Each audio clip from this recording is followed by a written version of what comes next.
అంతా కలిసి వాళ్ళు బాగానే ఉన్నారు సార్. మనం అనుకోవటమే ఊరగార ఎవరో ఇప్పుడు లవకేష్ ముందు మంచి పేరు తెచ్చుకోవడానికి ఆయన ఏదో మాట్లాడుంటాడు, అంతకు మించి ఏమీ లేదు.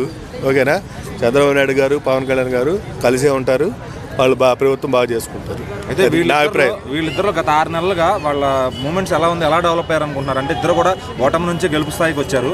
మరి ఈ 6 నెలల్లో వాళ్ళిద్దరు చేసింది జనాలకు ఏం కనపడుతుంది సార్? ఇప్పుడు ఏం కనపడుతుందంటే డెవలప్మెంట్ కోసం ట్రై చేస్తున్నారు.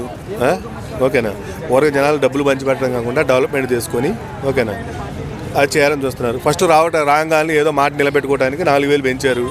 ఓకేనా, తర్వాత చిన్న చిన్నగా మిగతా అన్నీ చేస్తారు. అంతేగాని మనకు ఒక్కసారిగా రావాలంటే అది అయ్యే పని కాదు. మన సంక్రాంతికి వెళ్ళేసరికి పవన్ కళ్యాణ్ గారు కూడా అన్ని రోడ్లు వేసేసి పెట్టారు అన్ని గ్రామాల్లో కూడా. సో మరి అది చేస్తారు సార్, అన్ని నిదానంగా ఉదాహరణ తర్వాత కూడా చేస్తారు. ఓకేనా, పవన్ కళ్యాణ్ గారు చేశారంటే చేస్తారు, ఆయన ఒక్కడి వల్లే కాదు కదా. పవన్ కళ్యాణ్ ఎలా ఉంటుంది సార్? ఆయన డిప్యూటీ సీఎం కూడా తీసేయాలంటున్నారు, మీకు ఎలా అనిపిస్తుంది ఫ్యూచర్లో ఆయన? సార్ ఇవన్నీ ఫ్లక్చుయేషన్స్ సార్, అవన్నీ అసలు అట్లా ఏం ఉండదు. ఓకేనా, చంద్రబాబు ఉంతకాలం చంద్రబాబు సీఎం, ఆయన విశ్రాంతి తీసుకున్న తర్వాత లోకేష్ గారికి కానీ పవన్ కళ్యాణ్ గారికి కానీ ముందు సీఎం అయ్యే ఛాన్స్ ఎవరికి ఉంది అనుకుంటున్నారు? నాకైతే పవన్ కళ్యాణ్కి ఉందని చెప్తాను.